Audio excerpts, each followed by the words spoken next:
दोस्तों, भाग्यश्री टैरो में आपका एक बार फिर से स्वागत है। तो बात करते हैं आज हम 2025 की। जैसा कि हम सभी जानते हैं कि 2025 अब बहुत दूर नहीं है, हमसे कुछ ही दिनों की दूरी है और हम एक नए साल में प्रवेश कर जाएंगे। बात करते हैं कि किस तरीके से नव वर्ष में हम लोग अपने जीवन को और बेहतर बना सकते हैं, या बात करते हैं कुछ ऐसे अंकों की। हम न्यूमरोलॉजी की एक नई श्रृंखला शुरू कर रहे हैं, तो ऐसे में आप जान सकते हैं कि कौन से नंबर्स ऐसे हैं जो नए साल में हमारे लिए बहुत ज़्यादा फ़ायदेमंद रहेंगे।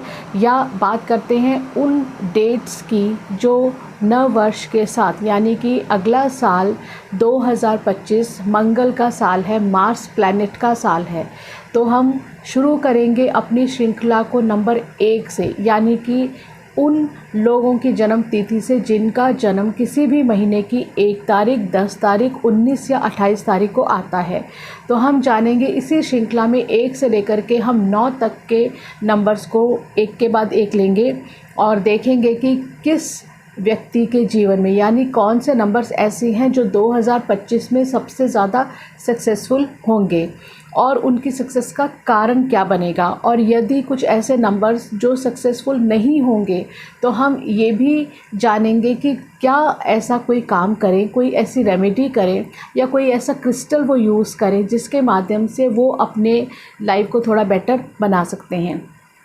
तो आइए शुरू करते हैं। सबसे पहले हम नंबर 1, 10, 19 और 28। नमस्ते दोस्तों, मैं हूं किरण व्यास और आप देख रहे हैं भाग्यश्री टैरो। यदि आप इस चैनल पर नए हैं तो प्लीज़ सब्सक्राइब कीजिए ताकि आप आने वाले दूसरे वीडियोस का आनंद उठा सकें। अगर हम देखें सबसे पहले तो नंबर 1 जो हमारा न्यूमरोलॉजी का पहला नंबर है, वो हमारे टैरो के भी दूसरे कार्ड यानी कि द मैजिशियन कार्ड को रिप्रेजेंट करता है। आज हम नंबर 1 के साथ अटैच करेंगे टैरो का नंबर 1 का कार्ड, यानी जो कार्ड हमारा फूल के बाद आता है। इसके साथ ही हम यूज़ करेंगे एस्ट्रोलॉजी को भी, यानी कि नंबर 1 जो कि सूर्य का नंबर है। हम जानेंगे कि जो व्यक्ति सूर्य की ऊर्जा लिए हुए होते हैं, यानी कि नंबर 1 वाले, उनके लाइफ में अगर देखा जाए तो सारे रिसोर्सेज होते हैं, सभी साधन आपके पास इस नव वर्ष में 1 नंबर वालों के पास सभी साधन होंगे, क्योंकि वो लीडरशिप क्वालिटीज़ के साथ ही आते हैं। उनमें लीडरशिप क्वालिटीज़ होती हैं, वो अच्छे से जानते हैं कि उन्हें किस तरीके से दूसरे लोगों को गवर्न करना है, किस तरीके से अपनी लाइफ को सेटल करना है, क्योंकि वो थोड़े राजसी ठाठ वाले, यानी कि वो थोड़े किंगली एटीट्यूड वाले होते हैं, वो राजसी शोभा वाले होते हैं। वो दूसरों को गवर्न करना बहुत अच्छे से जानते हैं, किस तरीके से सारे रिसोर्सेज को उन्हें यूज़ करना है वो भी बहुत अच्छे से जानते हैं।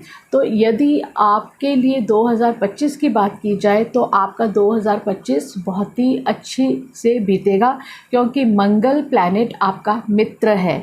तो आप मंगल प्लैनेट का, मार्स प्लैनेट का, जो कि सेनापति हैं, आपकी मदद के लिए हमेशा तैयार रहते हैं। उनका भरपूर लाभ लीजिए, लेकिन याद रखिए कि आपके पास सभी रिसोर्सेज हैं, लेकिन यदि आप अपने रिसोर्सेज को यूज़ नहीं करेंगे, सही वक्त पर सही डिसीजन नहीं लेंगे, तो आप चूक जाएंगे और इस दौड़ में पिछड़ जाएंगे।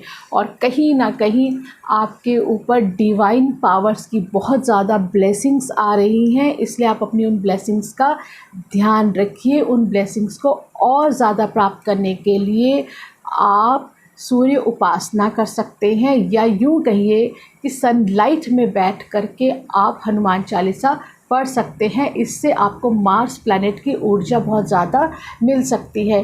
और यदि हम बीमारी की बात करें तो कहीं ना कहीं आप अपनी आइज़, अपनी एसिडिटी का ध्यान रखिए।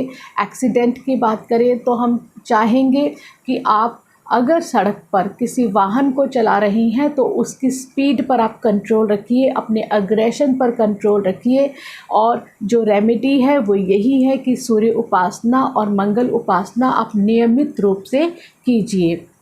यदि आप चाहते हैं कि आप किसी भी चीज़ से आपका बचाव हो तो आपके लिए सजेस्टेड स्टोन मैं कहूँगी, क्रिस्टल कहूँगी, वो है सनस्टोन। सनस्टोन का यूज़ कीजिए। इसके साथ आप एमेथिस्ट और क्लियर क्वार्ट्ज को अटैच कर सकते हैं और मेडिटेट कर सकते हैं।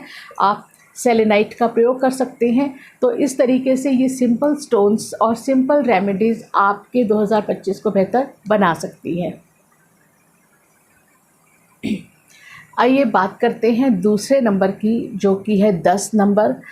10 नंबर के पास भी वही ऊर्जा है, वही तेज है जो 1 नंबर के पास है, क्योंकि ये भी अगर हम इन्हें सिंगल डिजिट पर लाएं तो ये भी 1 नंबर होते हैं। लेकिन 1 नंबर हमारे मेजर अरकाना के व्हील ऑफ फॉर्च्यून को रिप्रेजेंट करता है। 1 नंबर कंप्लीशन को रिप्रेजेंट करता है।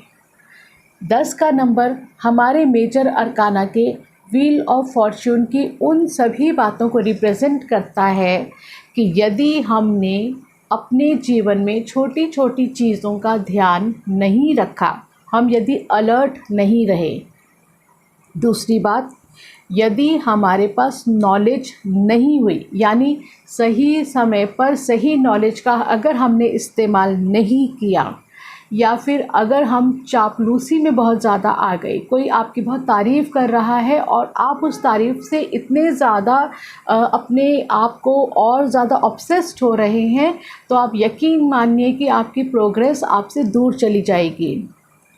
आप अलर्ट रहिए। व्हील ऑफ फॉर्च्यून का कार्ड ये बता रहा है 10 नंबर वालों को कि 2025 में आपको छोटी छोटी बातों का ध्यान रखना है, तभी आपका 2025 बहुत ही अच्छा जाने वाला है। मंगल की ऊर्जा आपके साथ है, लेकिन आप कहीं ना कहीं अपनी गलतियों से अपनी लाइफ को थोड़ा सा ख़राब कर सकते हैं। तो आप अलर्ट रहिए।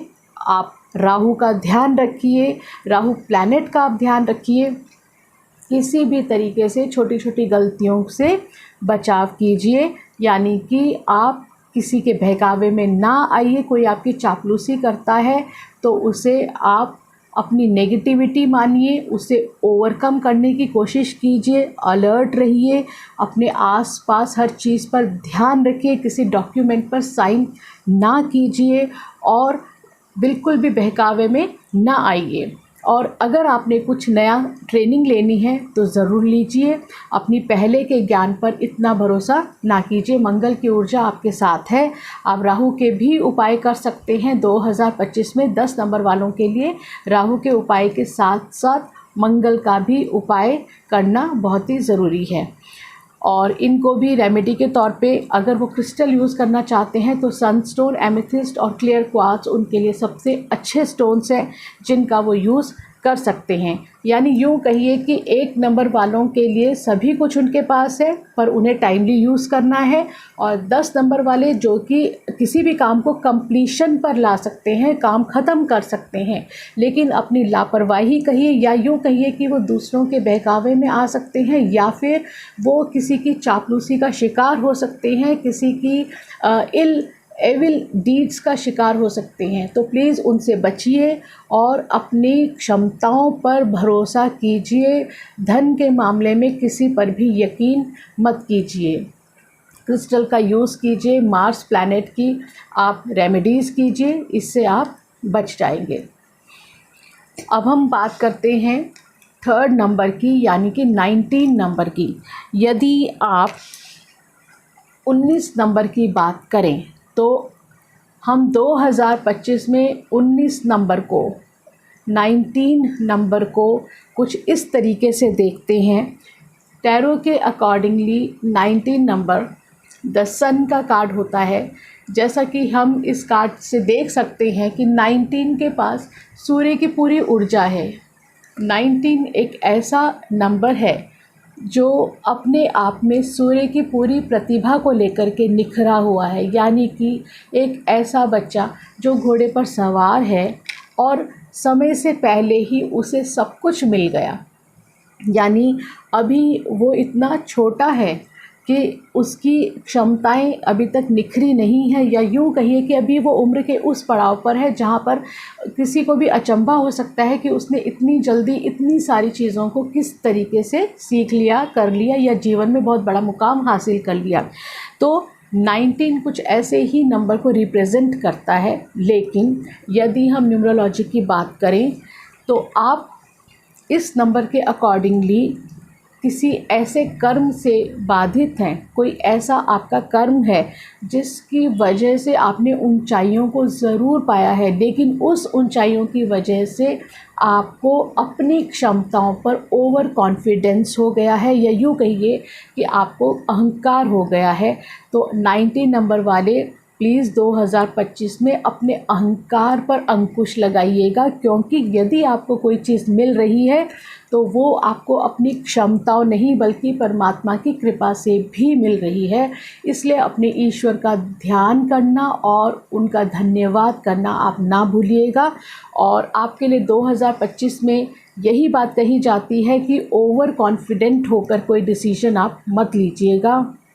जो भी डिसीजन हो वो कॉन्फिडेंस के साथ बड़ों की निगरानी में लीजिएगा। आप अपने घर के बड़ों का साथ ले सकते हैं और 2 लोगों से, अपने अच्छे हितैषियों से पूछ करके किसी काम की शुरुआत कर सकते हैं। अगला साल आपके लिए बहुत ही बेहतरीन जाने वाला है। आप बहुत राइज़ करेंगे, आप बहुत अच्छे लीडर बन सकते हैं, आप एक नया स्टार्टअप शुरू कर सकते हैं, स्टार्टअप को नई ऊंचाइयों तक ले जा सकते हैं, अपने किसी भी काम में शिखर तक पहुंच सकते हैं। आप अपने काम को के ज़रिए, मतलब आप जो भी काम करेंगे उससे आप अपने घर का चिराग बन सकते हैं। तो 19 नंबर वाले भी जो सूर्य की एनर्जी लिए हुए हैं, आपसे बस इतना ही मशवरा है, इतनी सलाह है आपको कि आप आने वाले 2025 में सूर्य और मंगल के पॉजिटिव ट्रेट्स को लीजिएगा, नेगेटिव ट्रेट्स को ना लीजिएगा। आप ध्यान रखिएगा कि अहंकार के बोझ तले ना दबिएगा। आपको सेल्फलेस अप्रोच से, यानी सेल्फलेस अप्रोच, आप जो भी करेंगे उसके एवज में आप कुछ पाने की चाह ना कीजिएगा। अपने बिल्कुल समर्पित भाव से, निस्वार्थ भाव से आपको सब कुछ करना है। और आप चाहें तो सैटरडे को या मंगलवार को, ट्यूसडे को वृद्धाश्रम में अपनी सेवा ज़रूर दीजिएगा, जिससे कि आपके इल इफ़ेक्ट्स दूर हो सकते हैं। आपके लिए भी स्टोन जो आता है वो सनस्टोन है और कार्नेलियन है। आप इन दोनों स्टोन्स को यूज़ कर सकते हैं, सनस्टोन और कार्नेलियन को, और मेडिटेशन कर सकते हैं। अब बात करते हैं हमारे चौथे नंबर की, यानी 28, जो कि कंपाउंड नंबर है और अपने आप में चंद्रमा और शनि दोनों की आभा को समेटे हुए है। जैसे कि चंद्रमा हमारे मन का कारक होता है और शनि हमारे कहीं ना कहीं हमारे वैराग्य का कारक भी होता है, हमारे परिश्रम का कारक भी होता है, हमारे साहस का कारक होता है, हमारी अंतर्दृष्टि का भी कारक होता है।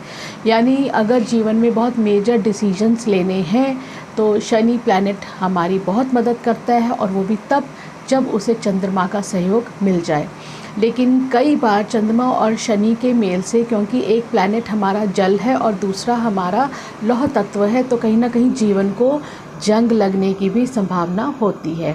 तो ऐसा ही योग बनता है 28 नंबर वाले के लिए। यानी यदि 2025 आपका मंगल का साल है, 9 है, मार्स की ऊर्जा लिए हुए है, तो 28 नंबर आने पर कहीं ना कहीं आपको जंग लगने की संभावना बनती है।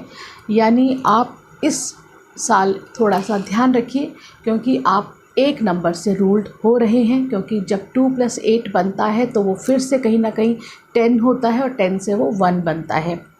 लेकिन आपको जो टाइम ट्रैवल करना है, जो आपका पाथ 1 तक पहुंच रहा है, वो पाथ पहुंचता है 2 और 8 के योग से। यानी अगला साल आपके लिए थोड़ी सी मेहनत का साल होगा, लेकिन अंततः विजय आपकी ही होगी। तो 28 नंबर वालों के लिए भी ये साल अच्छा जाने वाला है, लेकिन थोड़ी मेहनत के बाद। आप थोड़े से कर्मशील रहिएगा। यदि आप आपकी मेहनत का परिणाम आपको नहीं मिल पा रहा है तो आप हताश ना होइए, आप सतत प्रयास कीजिए, यानी कि कंसिस्टेंटली आपको काम करना है। अपने एफ़र्ट्स को आप कांस्टेंट कीजिए, अपने एफ़र्ट्स से आप चूकिए नहीं। ये नहीं कि आपने एक बार किया, 2 बार किया और हताश होकर के बैठ गए।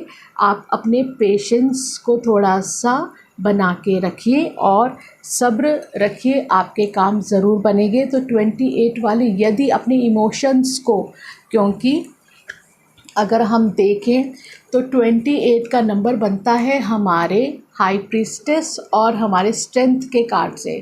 तो जो 28 नंबर वाले हैं वो अपने मन की शक्ति इतनी ज़्यादा कर सकते हैं, अपने इंट्यूशनल लेवल को इस कदर अपग्रेड कर सकते हैं कि किसी भी चीज़ की तह तक पहुंचना उनके लिए बिल्कुल भी मुश्किल नहीं होता। और वहीं बात करें अगर हम 8 नंबर की, तो 8 नंबर एक ऐसे व्यक्ति को रिप्रेजेंट करता है, एक ऐसी फिगर को रिप्रेजेंट करता है, एक ऐसी एंटिटी को रिप्रेजेंट करता है जिसके पास इनफिनिट पावर से किसी भी काम को अंजाम तक पहुंचाने की, यानी कि 28 जो कंपाउंड नंबर है उसमें यदि 8 का नंबर एक ऐसे व्यक्ति को रिप्रेजेंट करता है जो शेर के मुंह में भी हाथ डाल सकता है, यानी असंभव को संभव बना सकता है। तो यदि इस साल आप कोई ऐसा काम करना चाह रहे हैं तो शौक़ से कीजिए, ज़रूर कीजिए। आपको आपके एफ़र्ट्स के अंदर बहुत ज़्यादा लाभ मिलेगा, लेकिन शर्त यही है कि वो एफ़र्ट्स कांस्टेंट होने चाहिए। आप बिल्कुल भी डरिएगा नहीं, छोटी छोटी असफलता से घबराइएगा नहीं। अगर कोई बीमारी भी है वो भी जल्दी ही ठीक हो जाएगी। आप हौसला रखिएगा, अपने मन पर काबू रखिएगा और इस विश्वास के साथ कि मैं इस चीज़ को ओवरकम कर लूँगा, और आप ज़रूर उसे ओवरकम कर लेंगे। तीसरी बात ये है कि यदि आपने कोई टारगेट्स ऑलरेडी सेट किए हैं तो उन्हें कंटिन्यू कीजिए। और चौथी बात, अगर आप कोई रेमेडी करना चाहते हैं तो आप मंगल के इस साल में चंद्रमा और शनि की रेमेडी भी कर सकते हैं, यानी कि आप पूर्णिमा का उपवास भी कर सकते हैं और साथ में आप शनिवार के दिन चैरिटी भी कर सकते हैं। इससे आपके एफ़र्ट्स हमेशा फ्रूटफुल होते रहेंगे और आप अपग्रेड हो जाएंगे, आपको आपके हर काम के अंदर सफलता मिलेगी। तो ये हमने जाना कि किस तरीके से मैंने न्यूमरोलॉजी के साथ हमने एस्ट्रोलॉजी को भी और टैरो कार्ड्स को जोड़ करके मैंने आपको एक नया विज़न बताने की कोशिश की है कि आपको नया साल 2025 जो मार्च का साल है, उस साल में आपके अगर 1, 10, 19 और 28 नंबर हैं तो वो आपको किस हद तक सफलता देंगे या नहीं देंगे। तो आपको सफलता मिलेगी, लेकिन एक एक नंबर के साथ आपको किस तरह से सफलता मिलेगी, कौन सी रेमेडी आप कर सकते हैं। तो 28 के अंदर जो क्रिस्टल्स आप यूज़ कर सकते हैं वो है मूनस्टोन और साथ में एमेथिस्ट। आप इनका यूज़ करके, इनके ऊपर मेडिटेशन करके पूर्णिमा की रात पर आप अपने काम में सफलता प्राप्त कर सकते हैं। तो आई होप आपको ये वीडियो पसंद आया होगा और इस चैनल को सब्सक्राइब कीजिए, शेयर कीजिए। मैं अपने नेक्स्ट वीडियो में आपको बताऊंगी कि किस तरीके से यदि आपका बर्थडे 2 है, 11 है, आप किसी भी मंथ का 2nd है, 11 है, या आप 29 से हैं, 20th से हैं, तो आपको क्या रेमेडी करनी चाहिए और किस तरीके से ये आपके लिए फ्रूटफुल रहने वाले हैं। नमस्ते।